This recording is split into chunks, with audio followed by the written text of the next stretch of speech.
Assalamualaikum warahmatullahi wabarakatuh. Alhamdulillahi rabbil alamin. Assalatu wassalamu ala asrafil anbiya'i wal mursalin Sayyidina wa maulana Muhammadin. Ashhadu an la ilaha illallahul malikul haqqul mubin wa ashhadu anna Muhammadan abduhu wa rasuluhu was-sadiqul wa'dal amin.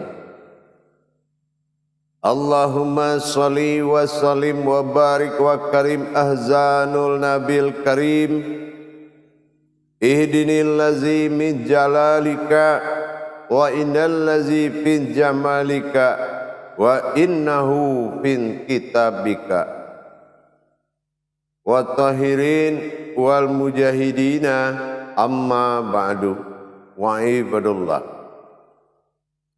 Bersyukur kita kepada Allah dengan mengucapkan alhamdulillahi rabbil alamin atas segala limpahan karunia, rahmah dan hidayahnya, serta dengan izinnya juga kita dapat menjalankan amanahnya, belajar hakikat ilmu, amal dan ibadah, dunia akhirat, zahir dan batin.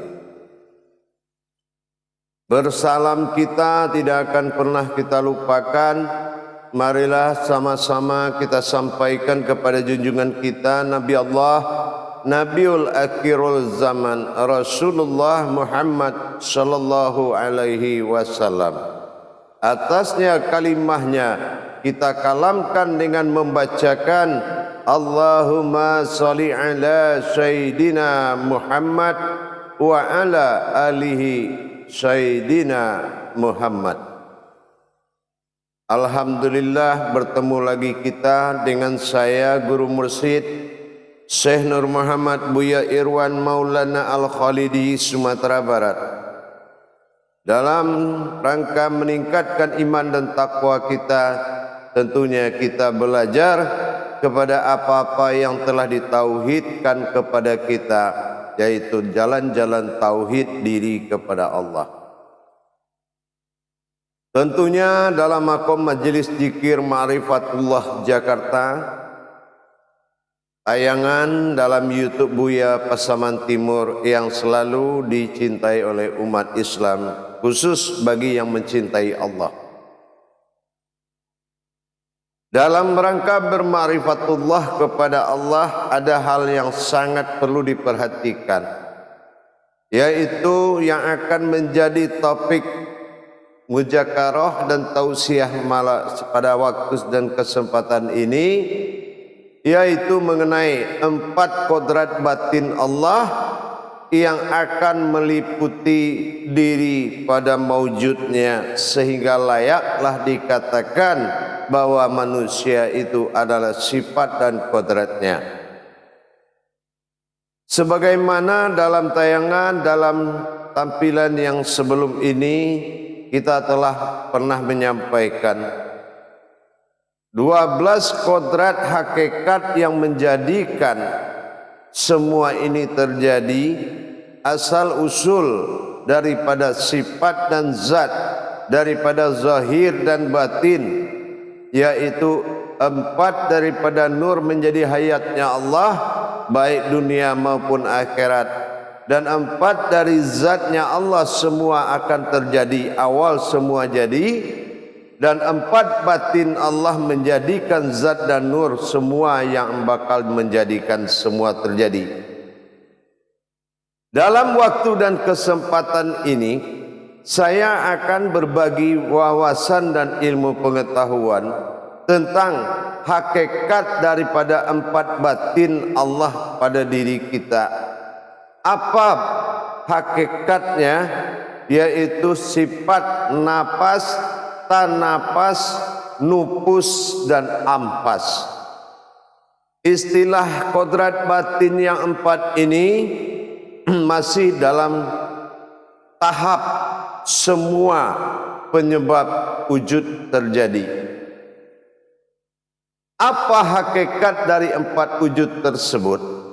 Nah, di sini kita harus mengingat kembali apa yang telah dikatakan oleh Allah dalam qudsinya, bahwasanya fa iza mazzaka syainu mazzani.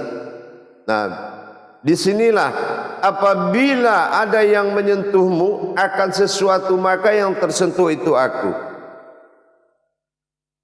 Nah, yang kedua, kembali kita mengingat daripada kodrat napas yang dimaksud tadi. Apa sebetulnya kodrat napas itu? Apakah napas ini dikatakan nyawa? Kadang-kadang ada prasangka sebagian umat kalau napas ini nyawa. Kenapa dia bilang nyawa? Kalau napas tidak ada, seorang itu dikatakan mati. Apakah iya kehidupan umat yang sangat istimewa ini disamakan dengan nyawa yang dimaksud oleh makhluk? Apa ia sama? Ini perlu kita lihat kebenarannya. Perlu kita melihat lebih dalam lagi. Allah katakan nahnu ruhani halalna badana. Artinya aku adalah 2 jiwa yang bersatu di satu badan. Mana badana atau badannya? Dan apa yang dikatakan halalina? Kalau kita tak paham, enggak mengerti dari maksud apa yang dikatakan kodrat, memang semua dilihat dari sisi mata zahir. Orang yang tidak bergerak, tidak bernapas itu dikatakan mati. Ini sebetulnya kalam-kalam itu hanya berlaku untuk makhluk, bukan untuk umat istimewa seperti manusia. Manusia ini adalah perwujudan Allah sebagai mawujud daripada wujudnya Allah, sebagai pembuktian adanya Allah, dititipkan ta'manahu amanun, atau dikatakan manusia dalam sebutan asma, dan diamanahkan kepada Bapa dalam perumpamaan misal atau alam misal, alam Bapa. Misteri Allah itu adalah manusia. Jadi kalau kita mengungkap kembali atau mentadabur dari kodrat diri kita ini, innallaha innal insanu masyakinatul wal marido. Manusia itu adalah sesuatu yang kujadikan dari rahasiaku. Tidak ada yang tahu kecuali diri dia sendiri. Nah, ini perlu sangat kita memperhatikan makna-makna yang disampaikan oleh Allah Subhanahu wa taala tadi. Makanya kita harus mendalami dan mengetahui hakikat diri kita. Kalaulah diri kita tidak hakikat, begitu ditinggalkan oleh napas, apa yang kembali itu tidak hakikat. Atau ada yang melihat di saat orang sakaratul maut ada cahaya terbang, atau mirip suatu burung atau apa. Sampai sekarang belum ada kejadian.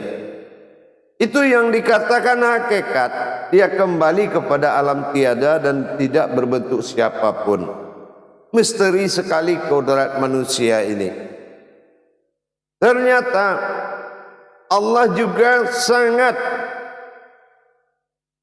berhubungan kenyataan di dalam perwujudan kemanusiaan. Makanya kita harus mengkaji diri biar kita tahu kita bergerak hidup dan bercerita ini kena sifat apa, kena apa kodratnya. Kita bisa melihat, mendengar dan memandang dan berkata dari kodrat apa? Kita bisa terlihat dari kodrat apa? Kenapa kalau kita tiada tidak terlihat? Apakah pantas penggelaran nama mati itu ditempatkan kepada manusia? Marilah kita naikkan dan kita tinggikan kemuliaan Allah. Makanya akan kita kaji dulu dalam pemahaman napas, tanapas, ampas dan upus. 4 nur, saya ulang kembali mengingatkan, 4 nur mengawali zahir itu ada karena ruh berasal dari nur. Nur, nurullah, nur Muhammad, nur hak Allah yang meliput maujud kepada kulit, daging, urat dan tulang. Sifat zahir nafsiyah bagi kehidupan kita, insaniyah, ma'daniyah dalam penglihatan. Ada 4 zat yang menjadikan 4 nur tadi di wadi mani-manikam, sumber alam yang hayat dalam diri. Kalau sumber ayat itu sumber hidupnya alam, ada 4 kodrat dalam diri, itu dinamakan sumber zat. Sumber yang menjadikan.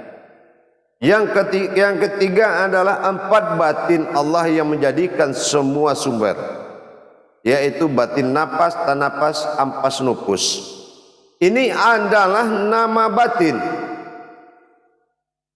Jadi kalau dikaji dengan naf, naf dan as ini di hijahiyah kita, naf itu diri, as itu adalah sesungguhnya, aku. Nah, sesungguhnya aku adalah diri. Nah, inilah napas. Napas ini adalah keakuan Allah pada diri. Nah, makanya dikatakan naf dan as tadi. Maka nafas. Nah, bagaimana dengan tanapas?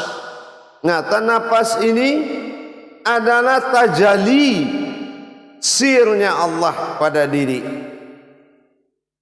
Nah, kalau itu kita harus melihat kepada sifat daripada kodrat itu sendiri nanti. Kita akan mempelajari sifat-sifat itu kembali dalam bentuk mengkupas makna hakikat yang terkandung di dalam 4 batin Allah tadi. Apa yang dikatakan napas? Ini yang pertama.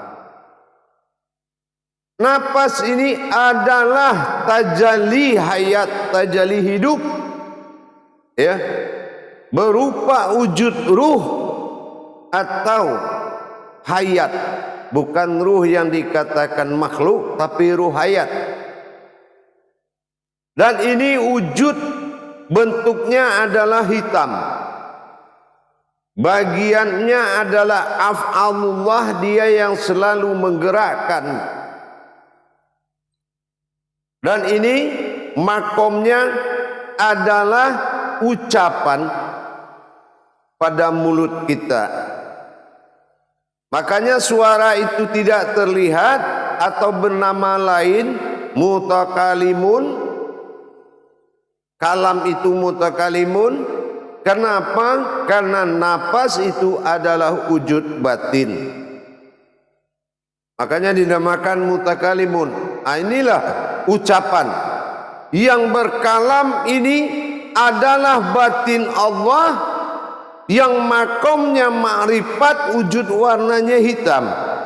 Jadi kalau kita ingin mendapatkan sir kalam itu, maka makom zikirnya la ilaha illallah,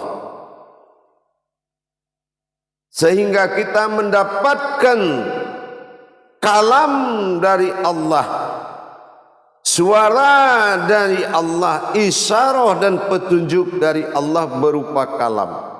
Ini kalau kita dalamkan, kita betul dawamkan banget, insya Allah kita akan tersambung dengan sebuah suara yang sangat luar biasa kemustahilannya. Inilah wujud suara. Jadi kalau yang berkalam ini batinnya Allah, ada semua alam ini akan mengerti. Tapi kalau yang berkalam ini belum batin Allah, suara ini belum tanapas, tanapas itu belum adalah kodrat, belum kodrat yang bernama kalam atau dikatakan ucapan, maka semua tidak akan tunduk kepada suaramu. Yang kedua adalah tanafas. Tanafas ini sangat rentan kepada penciuman, ya, sangat rentan sensitif kepada penciuman. Ruhnya, wujudnya itu berbentuk warna kuning. Jadi kalau wujud warna kuning itu adalah wujud penciuman daripada sebuah nafas, itu kodratnya. Ini adalah nama batin. Kalau kita ingin merasakan sesuatu yang tercium, maka yang kuning itu akan muncul dan menceritakan dan memperlihatkan. Karena petunjuk dan isyarah Allah bisa masuk dari 4 kodrat batin tadi. Komunikasi batinnya melalui wujud warna kuning yang disebut dengan batin tanafas. Kalau kita ingin memperdalam dan mendawamkan, ingin mencium bau apapun yang kita inginkan, kedatangan malaikat, kedatangan ruh, kedatangan arwah, kedatangan hodam, kedatangan semua petunjuk Allah, itu akan bisa diterjemahkan oleh penciuman tanafas tadi. Nah, yang ketiga, dan itu kalau kita ingin memperdalam, maka kalam bermunajatnya adalah Allahu, Allahu, bukan hu Allah, Allah. Langsung sambungkan kepada hidung dengan hu-nya, penciuman. Allah. Kalau datang warna kuning dan memberikan suatu pertanda penciuman, maka warna kuning akan memperlihatkan apa yang akan terjadi dan apa yang dilihat. Nah, yang ketiga yaitu mengenai anfas. Ampas. Nah, ampas ini wujud batin Allah, ya, wujud sebuah batin Allah bernama ampas. Nah, itu ya. Jadi kalau ampas ini pusatnya adalah daripada sebuah pendengaran, ya. Nah, ini adalah penyambungan daripada sebuah pendengaran. Batin Allah yang mendengar. Kalau apapun yang kita akan dengar, maka kita akan bisa mendengarkan sejauh apapun dengan batin Allah yang akan kita ingin tahu. Nah, kodrat wujudnya berwarna merah. Nah, kalau kita dawamkan dengan ibadah munajat zikirnya, maka kita akan tersambung dengan merah tersebut dan akan mendengar suara yang akan kita inginkan. Nah, ini dalam bentuk kalam munajatnya Allah, Allah. Jangan pakai hu, tapi Allah, Allah. Sampai pada masa datang warnanya merah.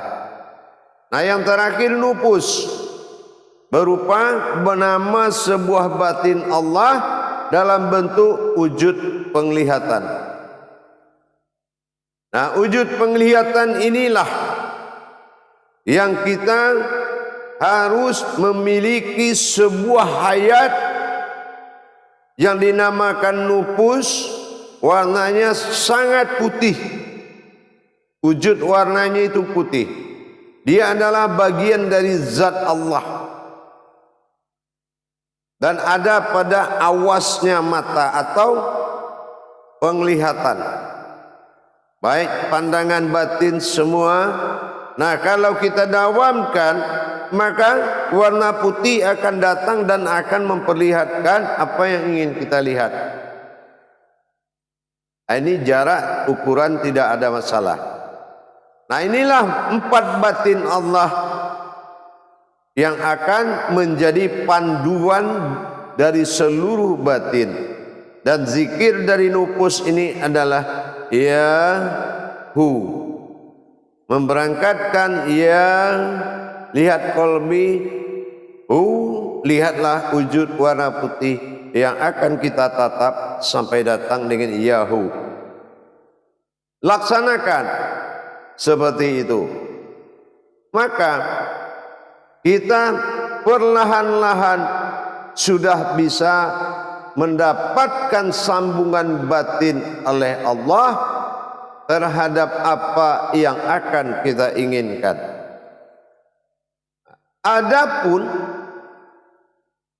dampak dari yang 4 makom zikir tadi atau makom batin ini bertujuan untuk menyempurnakan 4 jalur kodrat. Zikir napas yang telah kita sampaikan tadi, dengan kita sering mendawamkan la ilaha illallah dalam wujud hitam tadi, maka dia akan menyempurnakan kepada kodrat kulit dan daging. Kodrat batin ini akan masuk ke dalam kodrat kulit dan kodrat daging. Maka derajat kulit dan daging akan mewujud menjadi derajat batin napas atau batin kodrat. Dinamakan batin napas. Nah, inilah yang akan menjadi menjadi diri yang hakikat. Itu diri lahu, semua itu diri lahu, yang 4 itu diri lahu. Diriku kata Allah. Nah, ini yang akan menjadi diri lahu tadi. Dengan mendawamkan zikir nafas tadi la ilaha illallah, dengan kita mengharapkan sesuatu yang datang warna hitam dengan af'al, dengan gerakannya, dan naiklah suara akan tersambung kepada zikir, hubungan suara tadi dengan terjadinya perubahan derajat kulit dan daging menjadi batin nafas. Ini yang dikatakan tubuh batin. Nah, yang kedua, tanapas tadi berdampak kepada penyempurnaan tulang dan urat. Allahu, Allahu, Allahu, Allahu. Ini akan berdampak kepada penyempurnaan batin pada kodrat hidung, pada kodrat tulang dan urat. Tulang dan urat ini akan menyempurnakan batin tanapas ini menjadikan tulang dan urat menjadi kodrat batin. Kalau dia masih menjadi tulang dan urat, ya bukan batin Allah dong namanya. Nah, makanya dia berubah menjadi batin karena dirubah oleh kodrat batinnya Allah. Itu tanapas. Dan mengenai ampas juga begitu. Am itu penglihatan, pak itu batin, diri batin. Ini am ya. Tapi apa dari sifatullah pada punggung tadi, dia menyempurnakan rupanya merah ini menuju kesempurnaan tulang punggung. Apa itu tulang punggung ini? Tulang punggung ini adalah tiang arasnya kodrat rumah batinnya Allah. Kodrat diri batin ini. Ini itu tiang arasnya. Kalau masjid itu tiang utamanya. Jadi kalau rumahnya Allah ini tiang utamanya arasil, arasatil lah. Arasatil itu tulang punggung. Nah, ini yang dinamakan pada sifat zikir Allah tadi. Nah, itu akan menyempurnakan, yaitu sifat daripada tulang dan urat. Nah, makanya kalau diampas, dia akan berdampak penyempurnaan darah dan sumsum. Nah, inilah sir darah dan sumsum tadi. Nah, jadi dengan zikir anfas Allah, maka dia akan menyempurnakan, yaitu beberapa yang paling penting, yaitu darah dan sumsum, yang akan berubah menjadi yang batin. Jangan yang zahirnya ada, yang batinnya tidak ada, berarti tubuh hakikatnya belum ada. Nah, inilah yang dikatakan Allahu sebatang tubuhku, kata Allah. Nah, yang terakhir tadi, dampak dari zikir yang keempat, nufus, adalah penyempurnaan dari kekuatan akal, pikiran, dan penglihatan. Nah, ini penyempurnaan khusus kepada lebih terutama penglihatan. Nah, dari dengan penglihatan inilah, dengan kita mendawamkan zikir datangnya wujud putih, maka dia akan menyempurnakan kekuatan pikiran, kekuatan penglihatan, ketajaman ma'rifat, ketajaman basar, basir, basirun, ainul basiroh. Dengan begitulah para jemaah sekalian, kesempurnaan empat dari makom batin Allah pada diri kita ini menyempurnakan. Makanya setelah ini disempurnakan, barulah timbul kodrat Allah yang dikatakan sebuah diri. Apa yang dikatakan diriku? Nafsahu, la ilaha illallah akan kulitku, illaha akan dagingku, illallah akan uratku, Allahu Allah akan tulangku, Allahu sebatang tubuhku. Nyatalah aku na'an'am ta'alaihim, sebuah diri kekuasaan Tuhan. Inilah yang dikatakan intisari daripada empat zikir batin, ampas, tanapas, dan nufus. Napas, tanapas, ampas, nufus, batin Allah menyempurnakan kodrat zahir menjadi kodrat batin. Inilah innama amruhu arada sayanan yakulalahu nillahu, kun pada sifat, fayakun pada zat, dan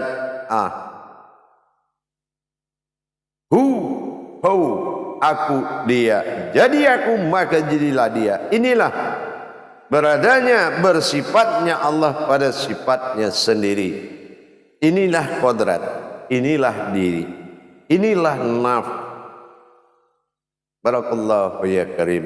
Mari kita sama-sama meningkatkan derajat nilai kodrat diri kita, sehingga pantaslah dinamakan nahu atau husna, yang dikatakan bilangan diri. Allah bukan sebuah diri, tapi Allah menjadikan kodrat yang dihalalkan bernama diri. InsyaAllah mudah-mudahan bermanfaat buat kita semua. Barakahlah, dan saya ijazahkan, silakan diamalkan.